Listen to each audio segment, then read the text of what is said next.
Alright, for my lower body exercise, I chose to do the Bulgarian split squat.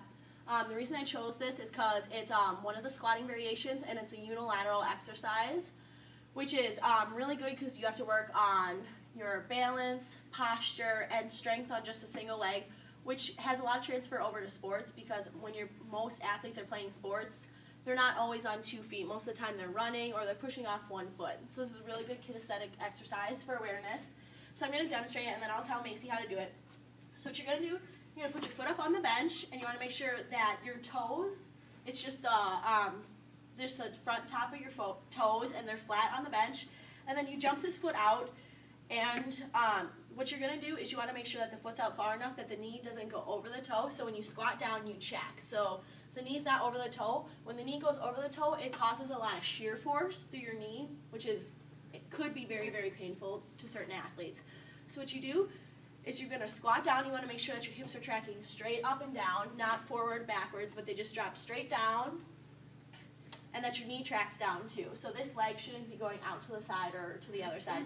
So go straight down. You also want to make sure that you have that nice upright posture and that your body isn't dipping forward at all. And then you can just let your arms hang to your side.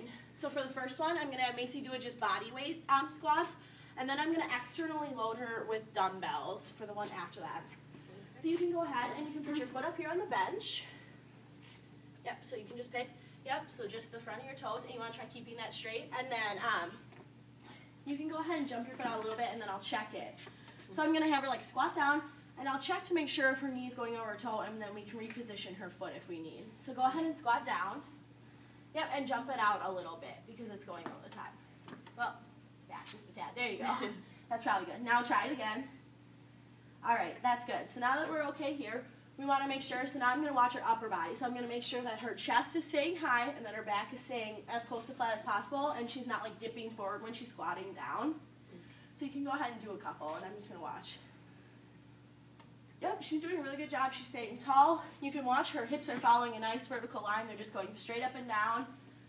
From the back side, she's keeping her back leg in line from her hip to her knee to her ankle. So that's exactly what we want to do. This is really good because when you go, that back leg is getting a nice stretch through that hamstring. So a lot of people are anteriorly tight through that hip flexor. I said hamstring, but through the hip flexor. So this is a really good like hip opener for them while they're strengthening the other leg. So go ahead and do a couple more. Yep, so you're putting all that weight, you're pushing through that single leg. Make sure you're pushing through the heel and midfoot. So you shouldn't be up on your toes at all. You want to make sure the athlete is staying back flat-footed, pushing through like the last 2/3 of their foot into the ground. So do 2 more. All right, good job. She's doing a really good job at staying upright. Okay, you can go ahead and step off. So now I'm going to have these dumbbells, and I'm going to have her put them in each hand. So you could do this multiple different ways. You could have a barbell on their back, or you could have them hold like a weight to their chest. I prefer using dumbbells for externally loading it. So now I'm going to have you go up here, and you can switch to the other leg if you'd like. So that okay. Yep. So you're going to put that foot up on the bench. Yep. Make sure she has the position right. You're probably going to want to jump your foot out. Yep. Now I'm going to watch the first one to make sure that her foot is in the right placement. So go ahead and squat down once. All right, just jump it out just a tad bit. Yep, that's good. So then go ahead. So now her knee is staying right over the front, the middle of her foot, which is good.